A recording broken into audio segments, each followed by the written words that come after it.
Real Madrid are obsessed with Trent Alexander-Arnold. They want to secure him in 2025 at all costs. He's been the best right back in the world for years now, also as the superstar vibe needed for Real Madrid. But why is he so hesitant to renew his contract with Liverpool? Let's find out.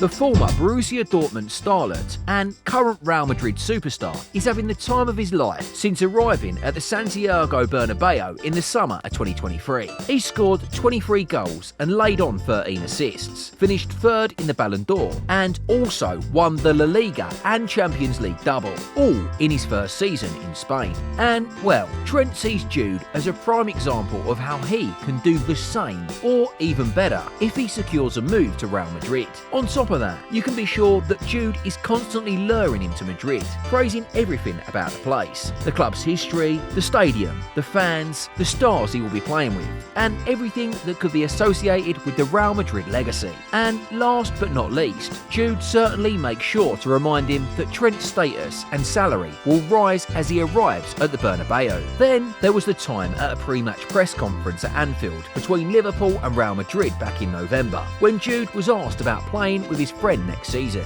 Trent Alexander-Arnold, would you like to play alongside him in the next season? Well, I'll be playing alongside him next season for England anyway, hopefully. We'll see what happens, but like I said, it's a Liverpool player. You can see the cheeky grin on Jude's face as he skillfully dodges the question.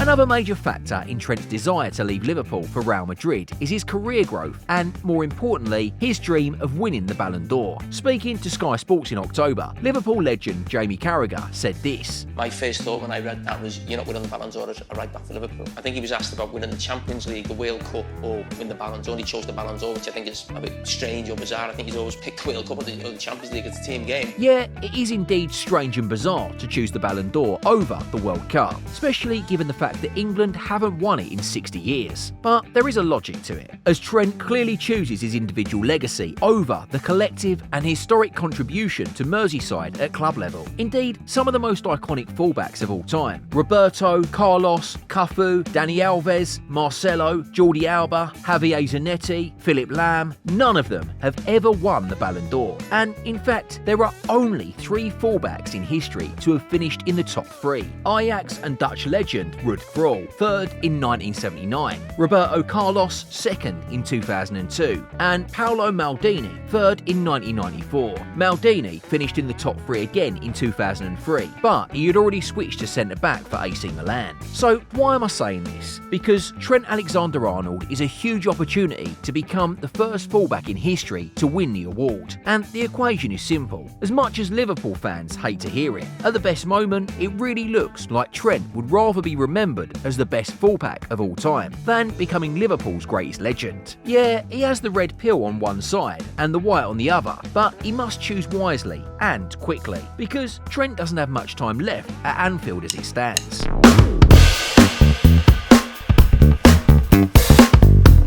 Kylian Mbappe, Vinicius, Jude Bellingham, Thibaut Courtois, Antonio Rudiger, Fede Valverde, and Dani Carvajal. Each of these players is either the best at their respective position or among the top 3 in the world. Real Madrid, and especially in the era of Florentino Perez, means business. And the word business could be applied in a number of ways. Business off the pitch, where Madrid accumulate millions of euros each year as Perez built his empire from within, or business on the pitch, where the team wins cups, titles and Champions Leagues season after season. We'll get to that in our next point, but first, what makes Real Madrid so successful at bringing together the best players in the world? Well, obviously, when you are called Real Madrid, you have all the respect in the world, and accordingly, a huge percentage of the best players dream of playing there. It first happened in the early 2000s, when Figo, Zidane, R9 and Beckham formed the first wave of the Galacticos, also known as Galacticos 1.0. Then, a few years later, we had the second wave, which won 4 Champions Leagues in 5 years. Cristiano Ronaldo, Luka Modric,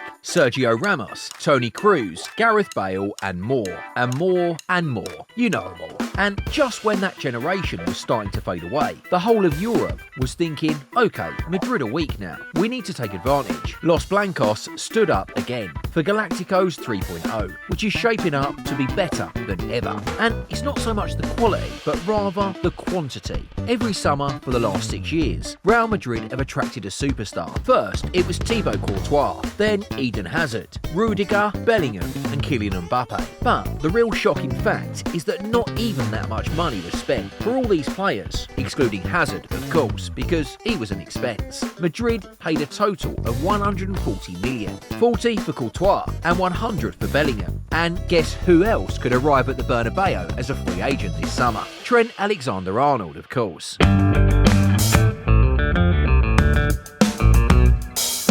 When you talk about Trent's status at Real Madrid, it will definitely go up. The so-called PR that everyone is talking about these days will increase in Trent's favour. The way people, pundits and fans look at him, that will also go into his account. Yeah, Liverpool fans will probably deny him forever, whether he wishes to surpass even Steven Gerrard's legacy. Why not? Or rather opt for individual glory. Going back to the Ballon d'Or topic, it does sound a little bizarre. As Carragher said, yeah, we talked about him putting the World Cup below the Ballon d'Or on his wish list, but what about something else that raises questions? Like, we really don't see how he can win the most prestigious individual award when he has at least 3 other potential future teammates who would do anything to win it. Vinny was overlooked in the last edition, Bellingham finished 3rd and would want to get to the next level, and Mbappe has been dreaming and pushing for it for the last 6 to 7 years.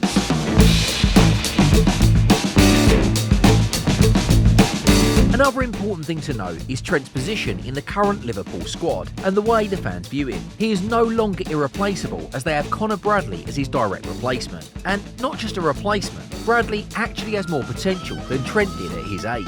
In one of the few games this season where Alexander-Arnold was injured, against Real Madrid, Bradley literally pocketed Mbappe, giving him no chance to contribute. He also provided the assist for Alexis McAllister for 2-0. Yet, maybe the fans could be blamed for not pushing harder for Trent's extension, just because they're not desperate to keep him at all costs. And probably the same goes for the management. Imagine if there was no player like Conor Bradley in the team. Imagine that he was never signed and Arne Slot was desperately begging the management to pay Trent whatever salary he wanted just to stay at Anfield. In that scenario, Trent would most probably have stayed in red. Yeah, there is still the possibility of him doing that, but the chances are diminishing with every passing day. The difference between Trent's situation now under Slot and under Klopp is that he had an integral role in the team. I can assure you that Klopp would have been able to convince Trent without any hesitation. On the other hand, although he has started 20 of Liverpool's 22 league games this season, he just doesn't look like the player he used to be. He's not contributed like he used to. He doesn't have the same role on the pitch. And it's clear from his stats, in the 4 years between 2018 to 19 and 2021 to 22,